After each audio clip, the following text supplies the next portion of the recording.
নমস্কাৰ। আজি আপোনালোকৰ সৈতে এনে এটা কথা পাতিবলৈ ওলাইছোঁ, যিটো কথাই মোক বহুত দুখ দিছে। আজি কোনো বাতৰি বা ৰাজনীতিৰ কথা ক'বলৈ অহা নাই। আহিছোঁ আমাৰ এই কাষৰ মানুহবোৰৰ, আমাৰ সহকৰ্মী বা ঘনিষ্ঠ বন্ধুবৰ্গৰ জীৱনৰ এক তিতা বাস্তৱৰ কথা ক'বলৈ। মাত্ৰ কেইদিনমান আগৰ কথা, মোৰ অতি ঘনিষ্ঠ বহু বছৰীয়া চিনাকি এজন বন্ধু। বয়স আছিল মাত্ৰ ৩৭ বছৰ।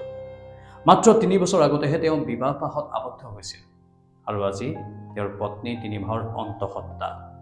সংসাৰখন সুন্দৰকৈ গঢ় লৈ উঠিছিলহে মাত্ৰ, অথচ হঠাৎ একে নিশাতেই সকলো শেষ হৈ গ'ল। হয়, এটি নিশা হাই ব্লাড প্ৰেছাৰ ষ্ট্ৰ'ক হৈ মোৰ সেই বন্ধুগৰাকীয়ে শেষ নিশ্বাস ত্যাগ কৰিলে। মাত্ৰ ৩৭ বছৰ বয়সত, যাক আমি জীৱনৰ আটাইতকৈ উজ্জ্বল সময় বুলি কওঁ, সেই বয়সতেই পত্নী আৰু গৰ্ভস্থ সন্তানক এৰি তেওঁ গুচি গ'ল এক অচিন দেশলৈ। ঘটনাটো শুনি হয়তো আপোনালোকৰো বুকুখন কঁপি উঠিছে, কিন্তু ইয়াতে প্ৰশ্ন হয় যে ইমান ডাঙৰ ঘটনা এটা কেনেকৈ হ'বলৈ পালে। মই যেতিয়া ঘটনাটোৰ গভীৰলৈ গ'লোঁ, অনুশোচনাত মোৰো হিয়াখন দগ্ধ হৈ গ'ল। সেই লগৰজনৰ বংশগতভাৱেই হাই প্ৰেছাৰৰ সমস্যা আছে। চিকিৎসকে তেওঁক নিয়মীয়াকৈ ঔষধ খাবলৈ দিছিল আৰু প্ৰতি 2 বছৰৰ মূৰে মূৰে পৰীক্ষা কৰি ঔষধ সলনি বা সংশোধন কৰিবলৈ পৰামৰ্শ দিছিল। কিন্তু মোৰ সেই লগৰজনে কি কৰিলে জানেনে? তেওঁ ভাবিলে মোৰতো এতিয়া বয়স কম, কেতিয়াবা মূৰটো বিষালে ঔষধ এটা খাই দিম, ভাল লাগিলে আকৌ এৰি দিম। চিকিৎসকৰ ওচৰলৈ পুনৰ যোৱাৰ কোনো প্ৰয়োজন বোধেই নকৰিলে। মানে ইগনৰেঞ্চ। আৰু এই সৰু যেন লগা অৱহেলাটোৱেই তেওঁৰ জীৱনলৈ কঢ়িয়াই আনিলে চৰম কালৰূপ। হাই প্ৰেছাৰে ভিতৰে ভিতৰে তেওঁৰ ধমনীবোৰ দুৰ্বল কৰি তুলিছিল আৰু এদিন ৰাতি হঠাতেই তেওঁৰ ব্ৰেইন ষ্ট্ৰ'ক হ'ল। চিকিৎসকে বচাবলৈ কোনো সুযোগেই নাপালে। আজি মই কেৱল মোৰ এই বন্ধুজনৰ বাবে কান্দিবলৈ অহা নাই বা এই ভিডিঅ'টো বনোৱা নাই। আজি মই আপোনালোকক সকলোকে, বিশেষকৈ আমাৰ নৱবিবাহিত আৰু ৩০-৪০ বছৰ বয়সৰ যুৱ প্ৰজন্মক সজাগ কৰিবলৈহে চেষ্টা চলাইছোঁ। আজিকালি আমি বিভিন্ন ছ'চিয়েল মিডিয়াত প্ৰায়ে দেখিবলৈ বা শুনিবলৈ পাওঁ যে কম বয়সতে হাৰ্ট এটেক, কম বয়সতে ব্ৰেইন ষ্ট্ৰ'ক। নতুনকৈ বিয়া হোৱা বহু যুৱক যুৱতীৰ হাঁহিমুখীয়া সংসাৰবোৰ এক মুহূৰ্ততে ছাৰখাৰ হৈ গৈছে। আমি চিকিৎসা বিজ্ঞানৰ ভাষাত হাই প্ৰেছাৰক কওঁ চাইলেণ্ট কিলাৰ, অৰ্থাৎ নিঃশব্দ হত্যাকাৰী। ইয়াৰ কোনো ডাঙৰ লক্ষণো নাথাকে। আপুনি ভাবিব পাৰে আপুনি একদম সুস্থ, কিন্তু ভিতৰে ভিতৰে ই আপোনাৰ হৃদযন্ত্ৰ, মগজু আৰু বৃক্ক ধ্বংস কৰি থাকিব পাৰে। আমাৰ যুৱ প্ৰজন্মৰ আটাইতকৈ ডাঙৰ ভুলবোৰ কি জানেনে? প্ৰথমতে অৱহেলা, মোৰ বয়স কম, মোৰ একো নহয় বুলি ভবা সেই মানসিকতা। দ্বিতীয়তে অনিয়মীয়া ঔষধ। যদি চিকিৎসকে ঔষধ দিয়ে, লক্ষণ নাথাকিলে ঔষধ বন্ধ কৰি দিয়ে, তেওঁলোকে নিজৰ মতে ঔষধ খাবলৈ আৰম্ভ কৰে। ৩ নম্বৰতে পৰীক্ষা নকৰা।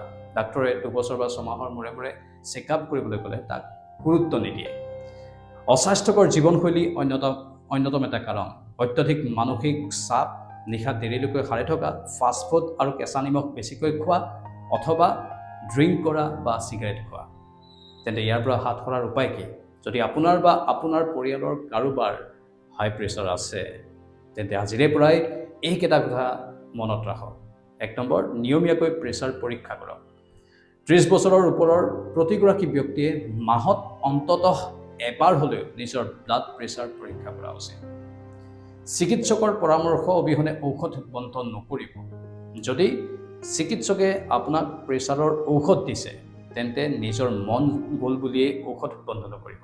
প্ৰেছাৰ স্বাভাৱিক হৈ থাকিলেও ঔষধ চলাই যাব লাগে, কাৰণ প্ৰেছাৰ নিয়ন্ত্ৰণত আছে বাবে আপুনি সুস্থ অনুভৱ কৰিছে। তৃতীয়তে, নিয়মীয়া কনচাল্টেশ্যন। চিকিৎসকৰ পৰামৰ্শ আপোনালোকে প্ৰতি এবছৰৰ মূৰত এবাৰ হ'লেও লওক, সময়মতে লওক। ডাক্তৰৰ ওচৰলৈ গৈ পৰীক্ষা কৰাওক। বয়স বৃদ্ধিৰ লগে লগে শৰীৰৰ প্ৰয়োজন অনুসৰি ঔষধৰ ড'জ সলনি কৰিবলগীয়া হ'ব পাৰে, সেইটো চিকিৎসকেহে ক'ব পাৰিব। খাদ্য অভ্যাসত নিয়ন্ত্ৰণ কৰক। কেঁচা নিমখ খোৱা সম্পূৰ্ণ বন্ধ কৰক। প্ৰচেছড ফুড, অত্যধিক তেল মছলাযুক্ত খাদ্য কমাই দিয়াটো ভাল। ৩০ বছৰৰ ওপৰ হোৱাৰ পাছত মদ, চিগাৰেট এইবোৰ কমাই দিয়াটো ভাল। ষ্ট্ৰেছ আৰু টোপনিৰ ইয়াত অত্যন্ত গুৰুত্বপূৰ্ণ অৱদান আছে। 7 পৰা 8 ঘণ্টা সুনিদ্ৰা অতি প্ৰয়োজন। মানসিক চাপ নিয়ন্ত্ৰণ কৰিবলৈ মেডিটেশ্যন কৰাটো অতি প্ৰয়োজন।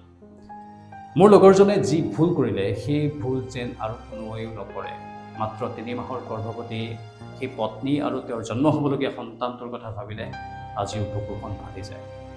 এটা সৰু অৱহেলাই সমগ্ৰ পৰিয়ালটোলৈ অন্ধকাৰ নমাই আনিলে। যদি আপোনাৰ ঘৰত কোনোবাই প্ৰেছাৰৰ ঔষধ খোৱাত অৱহেলা কৰিছে, আজিয়ে তেওঁক বুজাওক। আপোনাৰ স্বামী, পত্নী বা বন্ধুবৰ্গক এই বিষয়ে সচেতন কৰক। আজি আপোনাৰ ৰক্তচাপ পৰীক্ষা কৰক। সুস্থ থাকক, কাৰণ আপোনাৰ জীৱনটো কেৱল আপোনাৰ নহয়, আপোনাৰ ওপৰত নিৰ্ভৰ কৰি থকা সমগ্ৰ পৰিয়ালটো। যদি ভাবিছে এই বাৰ্তাটো সমাজৰ বাবে জৰুৰী, তেন্তে ভিডিঅ'টো নিজৰ আপোনজনৰ সৈতে শ্বেয়াৰ কৰিবলৈ নাপাহৰিব। কি জানিবা, আপোনাৰ এটা শ্বেয়াৰে কাৰোবাৰ অমূল্য জীৱন বচাই তুলিব পাৰে। ধন্যবাদ। সুস্থ থাকক, ভালে থাকক।